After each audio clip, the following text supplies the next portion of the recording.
by thick shadows crawling across his land, and he felt the earth beneath his boots vibrate ever so slightly, a sign that the peace he once knew had slipped away. Yet when he looked at her again, he saw a woman refusing to break, her posture straight, her jaw set, her breath deepening as if preparing her spirit for the storm closing in. And she told him she had sensed them drawing nearer all day, following her tracks through the ridges and dry fields until the distance between hunter and prey had shrunk to nothing. And now they would come under the cover of night, expecting fear to silence her, expecting weakness to lead her into their hands. But she lifted her chin and made it clear she would die before giving them the sacred truth she protected. And the rancher felt his pulse thicken with a mix of anger and protective resolve, knowing that whatever those men wanted from her carried a value far beyond anything he understood. Yet he also knew he could not let them take it, not while she stood on his land trusting him with her final hope. And as the evening wind whipped through the dry grass, carrying the scent of dust and danger, she told him she had come to his ranch because it was the one place where her spirit felt a spark of safety, as if the land itself might stand with her. And though he had never believed in signs, he felt something shift inside him, something that pushed him to grab his lantern, check the rifle leaning against the door, and mentally prepare for a night that would test every quiet strength he possessed. And she watched him with a gaze that held gratitude and fear woven so tightly he could not separate the two. Yet she maintained her calm, telling him she did not ask for protection but for truth, truth that he would not abandon her when the shadows moved across the field. And as the sky deepened into a heavy black stillness, the rancher sensed the first subtle tremor of footsteps far beyond the hills, a reminder that the hunters were coming. And the moment they stepped into the open, both their lives would change forever. The sun slid behind the distant hills, staining the sky a deep red that looked more like a warning than a sunset. And the rancher tightened his grip on the rifle as he checked each chamber with slow, steady movements, knowing any mistake tonight could cost both their lives. While she stood near the fence line, her silhouette sharp against the dying light, her eyes scanning the horizon with the quiet focus of someone who had spent too many nights expecting danger to rise from the shadows. And though neither of them spoke, a heavy understanding settled between them, a silent agreement that whatever stepped out of the darkness would not leave this land without a fight, because the night ahead was no longer just a passing threat, but a turning point that would decide their fate. And the air grew still as the last streaks of daylight faded, leaving only the cold breath of the coming storm. And she moved closer to him, not out of fear but out of resolve, as if standing beside him anchored her spirit against the terror creeping through the wind. And he felt his heartbeat slow into a steady rhythm, preparing for the confrontation they both knew was inevitable. And far across the dark fields, just beyond the reach of the lantern's glow, the faint crunch of footsteps echoed through the silence, each one closer than the last, carrying the promise that the hunters had arrived and the night they feared had finally begun.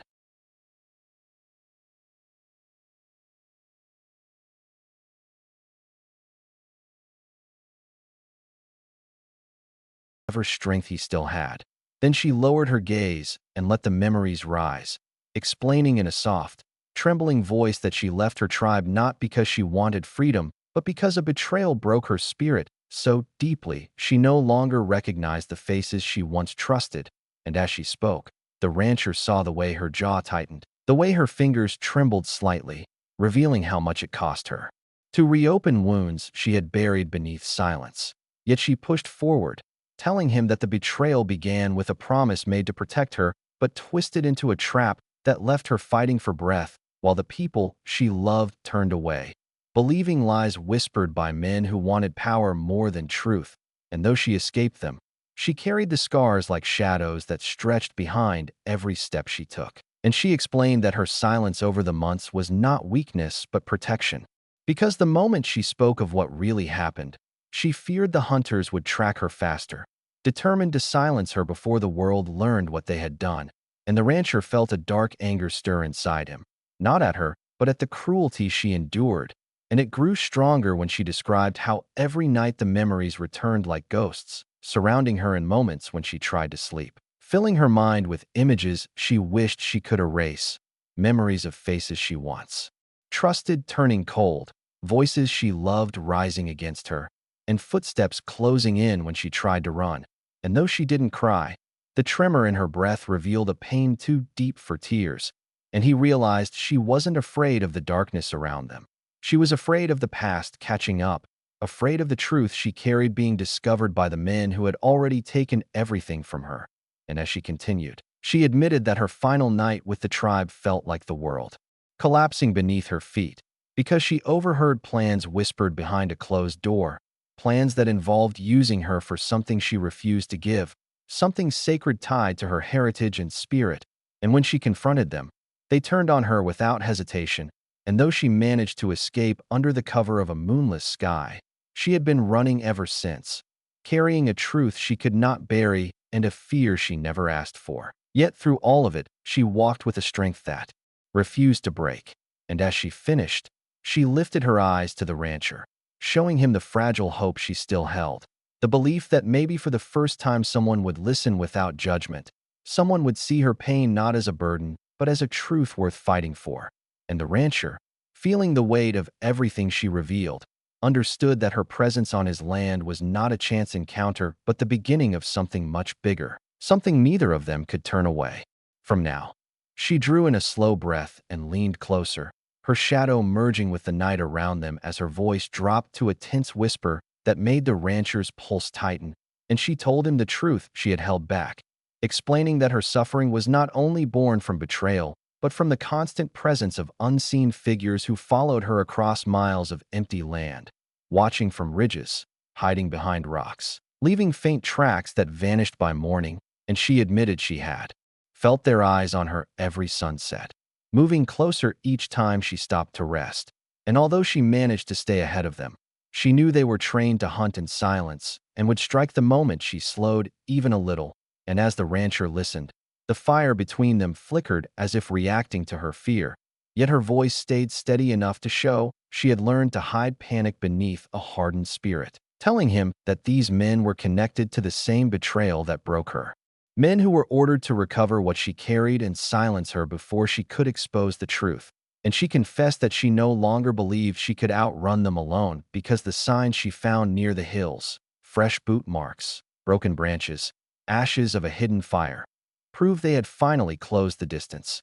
And she knew they would not stop now that she had reached his land. So she had come not to hide, but to warn him that whatever hunted her would soon step out of the darkness, surrounding his ranch, forcing both of them into a fight neither asked for.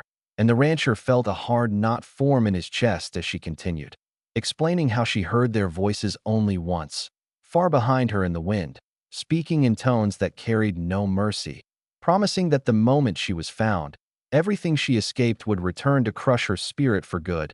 And though her face remained calm, he saw the exhaustion slipping through the cracks of her strength, revealing how many nights she had waited for footsteps outside her temporary shelters, praying the darkness would pass without the sound of metal against stone or the snap of a branch under a hunter's boot.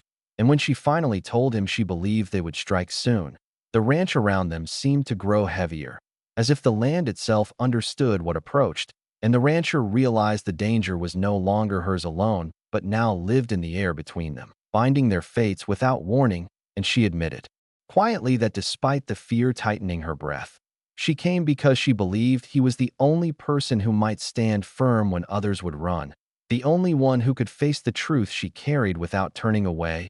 And as her voice fell silent, the wind moved through the dry grass like a warning, reminding them both that the night ahead would not offer safety, but a confrontation neither of them could escape now that the truth had stepped into the open.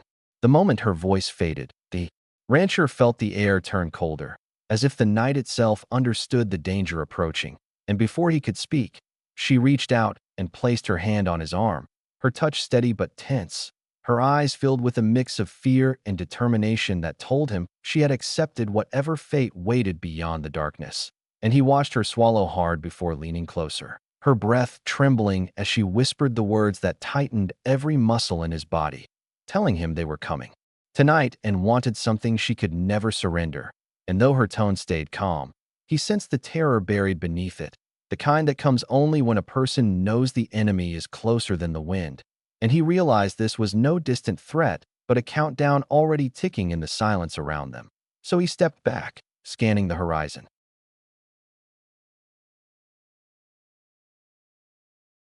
Out of the darkness, her shadow stretching across the dirt like a warning.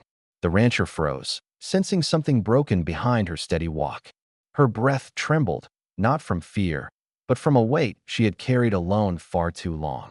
She lifted her eyes, tired yet fierce, and in that moment the world around them seemed to stop moving. Her voice came out low, almost a whisper, as if speaking hurt more than silence. "I haven't had sex in 6 months," she said, and the rancher felt the air tighten around them. It wasn't the confession that shook him. It was the pain hiding inside it, a pain deeper than loneliness. He saw a woman who had been running from something bigger than her own heart, and he knew instantly that whatever brought her here tonight was far more dangerous than her words. The rancher was closing his old wooden gate when he noticed a tall Apache woman standing at the edge of the fading light, her figure still and silent like a memory refusing to disappear. Her eyes looked tired, yet there was a strength in them that felt carved by years of surviving storms no one else had seen. He felt a strange pull toward her, something between danger and destiny, as if her arrival was not an accident, but a message he had been unknowingly waiting for. She took a slow step forward, and for a moment he thought she might speak, but the words stayed locked behind the pain she carried in her tight jaw and trembling breath. He could tell she wasn't here seeking help, comfort, or shelter. No, there was something deeper in the way she held herself, something heavy she had buried in silence for too long. The rancher realized she had come with one purpose only: to tell him the truth she could no longer outrun. She remained on the worn bench, her hands tightening around the edge as if the wood could stop her thoughts from spilling out, and the rancher watched her chest rise and fall in slow, uneven breaths, knowing she was fighting herself more than anything around them, until she finally lifted her eyes and let the truth push its way out, telling him that the months she had spent alone were not chosen but forced by a trail of threats that began the night she walked away from her tribe after discovering a betrayal that shattered every bond she trusted. And although she spoke calmly, her voice carried the weight of memories she had locked away in silence, memories that followed her into every dark corner where she tried to sleep, tearing at her peace until even the wind made her flinch. But what disturbed the rancher most was not her loneliness. It was the way she glanced over her shoulder each time the night shifted, as if expecting a shadow to break free from the darkness and drag her back to the secret she escaped. And when he asked quietly who she feared, she hesitated, choosing her words as if each one could change her fate, then admitted she had been watched for weeks by men who once called themselves protectors but turned into hunters the moment she refused to obey their demands. And the rancher felt a sharp chill run through him as she revealed that their leader wanted something she guarded with her life, something she refused to give even when threatened, something she would rather die for than surrender. But she never said what it was, leaving him with a rising dread that whatever she carried was more dangerous than her confession. And as she continued, her voice trembled just enough to show how many nights she had stood awake, gripping a knife, listening for footsteps outside her shelter, believing each sound might be the one that ended everything.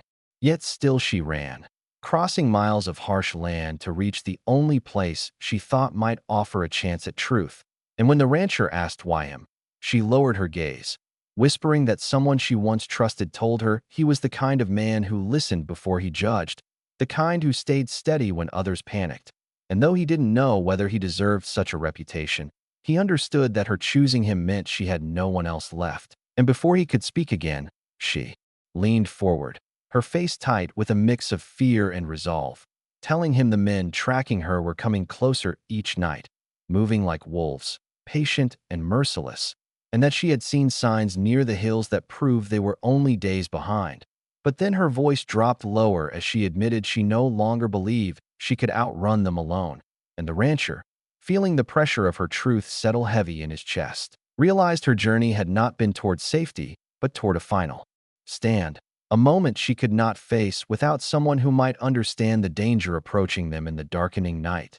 He felt the weight of her final words settle in the air, pressing against his breath, and though he tried to hide the tremor in his voice, the shock ran through him like a sudden storm as he realized how close danger had crawled into his quiet life. Yet he forced himself to meet her eyes, trying to understand why she would walk miles of harsh land just to place her fear into his hands. But the longer he looked at her, the more he sensed that choosing him had not been desperation, but a decision shaped by something she saw in him long before he ever saw her standing at his gate.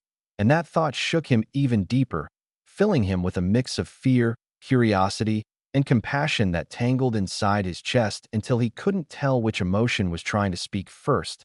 So he stepped closer, telling himself he needed clarity, even though he knew clarity might only reveal something far more dangerous than he was ready for. And as he stood there, watching the firelight flicker across her face, he realized her strength was not born from confidence, but from survival. The kind of survival that carved scars in places no one else could see. And the idea that she had carried all of that alone made something protective rise inside him, something he didn't fully understand but couldn't ignore. And when he finally asked her why she trusted him, she paused long, enough for the silence to grow heavy, then told him she had heard stories about a man who never abandoned anyone who needed truth more than comfort, a man who stayed calm when others ran away, and although he wanted to deny it, to tell her she had been misled, he found himself unable to speak because her gaze held a belief he had never seen directed at him. A belief that felt dangerous because it made him responsible for whatever came next. And as she shifted slightly on the bench, her fingers trembling as she brushed dust from her clothes, he noticed how exhaustion clung to her like a second skin, yet she refused to let it pull her down. And that silent resilience made him feel something sharp and unexpected, something that bordered on anger because he hated the thought of anyone pushing her to this edge, forcing her to run until she reached a stranger's ranch with nothing but fear keeping her awake. And the more he tried to swallow his reaction, the more it grew, tightening inside him like a warning that whatever hunted her was now hunting both of them. Yet when she looked up again, her expression held a fragile hope he hadn't seen before, and he understood that she was searching not for protection, but for someone who would not break under the truth she carried, someone who might listen long enough to help her face the night approaching them. And as he stood there, fighting the storm rising in his heart, he knew he had already stepped into her world the moment she spoke. Her first trembling word,